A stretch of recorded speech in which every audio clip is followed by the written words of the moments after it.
Once Dick Proenneke saw Twin Lakes, he knew he had to stay. But he didn't realize he would be there by himself, living off the land for 30 years. His writings and films record the details of his days and thoughtful reflections on his joy in the simplest of lifestyles. They brought him international recognition in his hand-hewn log cabin on Twin Lakes, far from any civilization deep in the Alaska wilderness.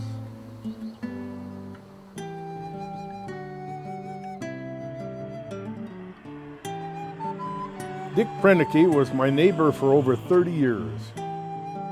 Twin Lakes is about 40 air miles away from our Lake Clark home. Dick and I shared a love of Alaska, good conversation, and helping each other out when needed. Dick first saw Twin Lakes in 1962. In 1968, he built his cabin. In today's world of modern conveniences, he chose to live in the wilderness like the old-timers did, without benefit of electricity, running water, or other so-called necessities. Fortunately for us, he wrote in his journal every day of those 30 years. I'm going to share with you some of my favorite passages that I believe reveal how unique he really was. I watched an eagle turn slowly and fall away, quick sliding across the dark stands of spruce that marched in uneven ranks up the slopes. His piercing cry came back on the wind. I thought of the man at his desk, staring down from his city window, the man commuting to his job the same way at the same time each morning, staring at but not seeing the poles and the wires and the dirty buildings flashing past. Perhaps each had his moment during the day when his vision came, a vision not unlike the one before me.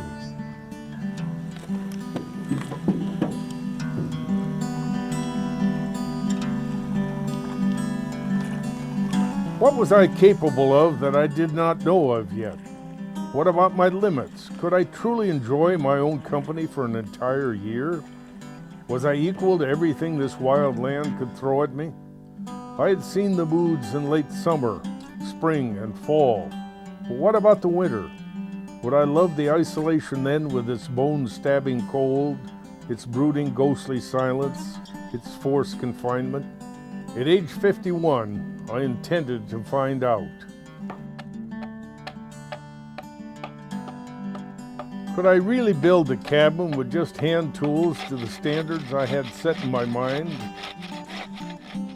The furniture, the doors, the windows. What was the best way to produce the needed boards? Would the tin gas cans serve as I hoped they would?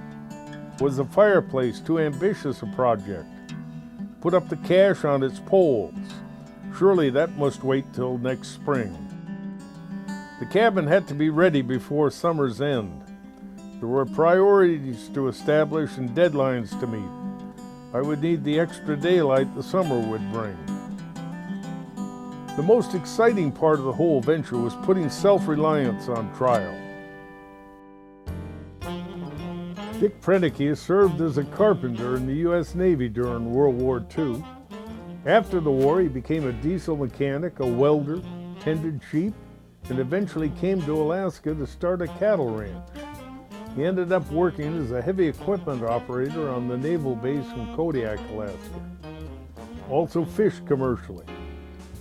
A serious injury to his eye encouraged him to build a cabin in the loveliness of the Twin Lakes area. If he lost his eyesight, he felt he would be consoled by memorable images of the beauty and grandeur of this special place.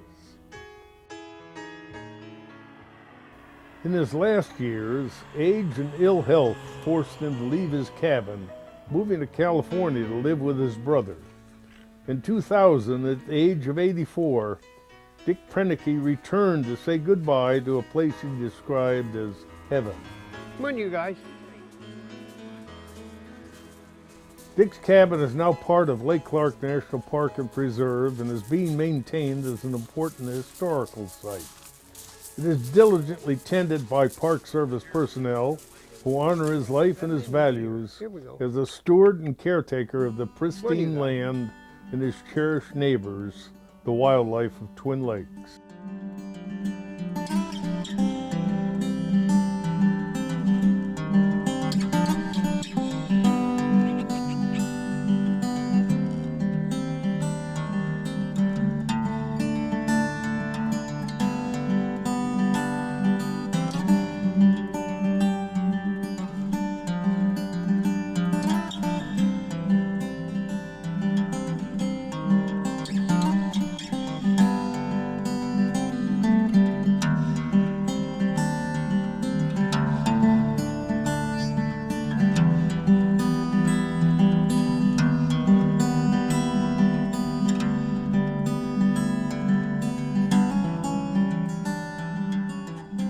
He welcomed the Park Service in kind of a difficult time across the state as the Park Service was establishing new Anilka parks, and he's worked harmoniously, and he understood the role that the Park Service plays in preservation of important natural and cultural sites for future generations of Americans. He's something like every man's Henry David Thoreau, living simply and self-sufficiency. Every day after hours, in the evening, I would make a journal entry, and I had 6x9 notebooks, and over a period of 30 years, I accumulated 60 pounds of those journal notebooks. I do know that I carried a pedometer one whole year from daylight to dark, and it registered 3,081 miles. Needs, I guess that's what bothers so many folks. They keep expanding their needs until they are too dependent on too many things and too many other people.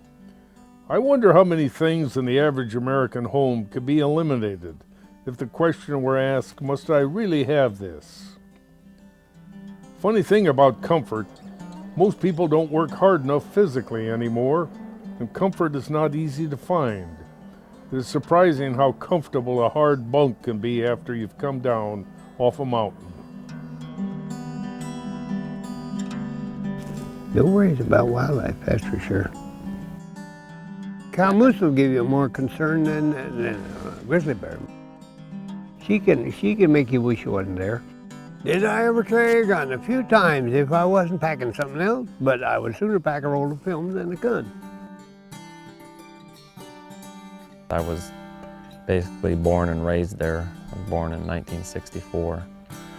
And my grandfather, who I was living with, Babe Allsworth, was the person that would bring Dick his mail, and when Grandpa was coming up, we'd go out and get Dick a sack of potatoes or the rolled oats that he had ordered.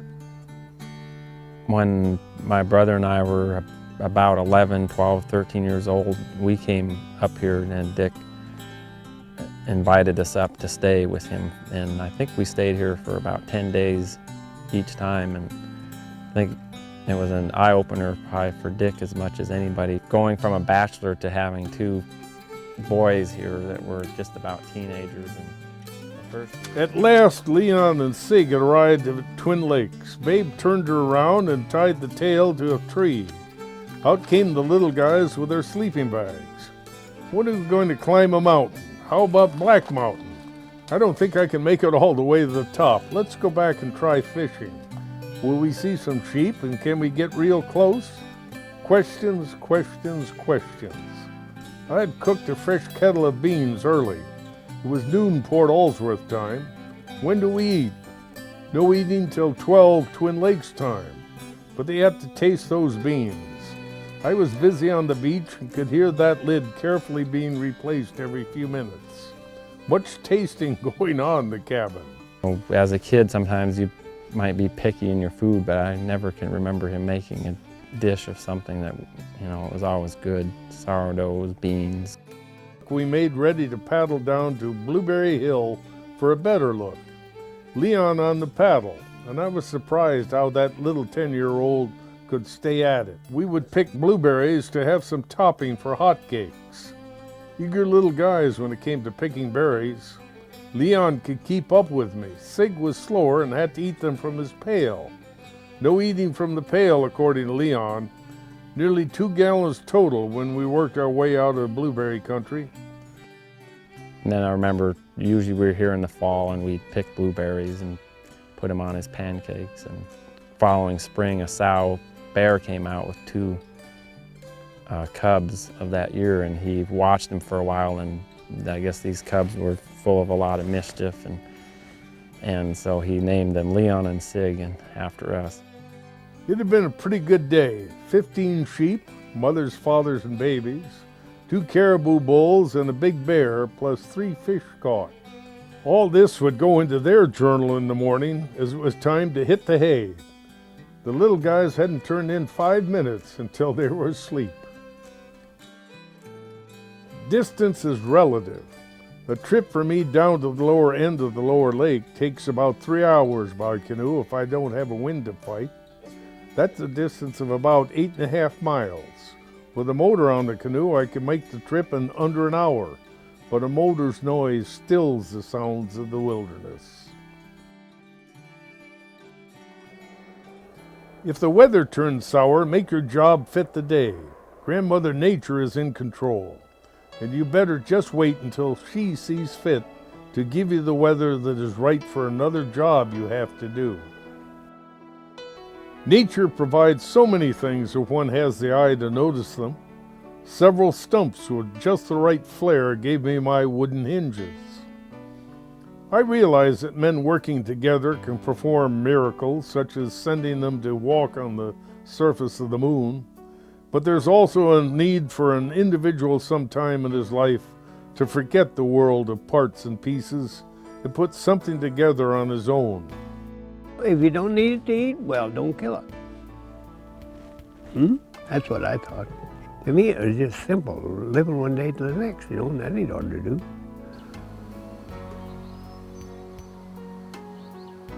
I have found that some of the simplest things have given me the most pleasure. They didn't cost me a lot of money either. The world is full of such things.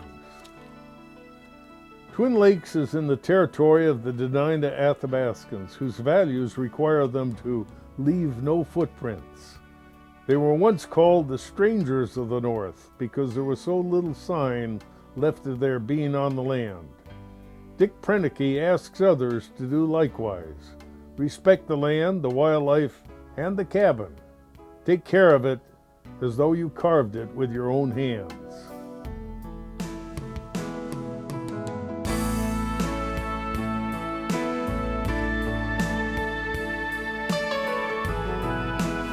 Well, neighbor, good to see you again. And you take care of yourself. Don't chase girls or anything, and we'll see you somewhere down the trail, okay? Here, Jay, I got a little something I want to give you. For gosh sakes. I call this the Miller Creek Grizzly. Well, that's a dandy. My golly. What, a piece of moose I'd like for you antler? to have it. Yeah, this is moose antler. Oh, boy. That's sharper than all get out. Well, thank you very much, old boy. I appreciate it.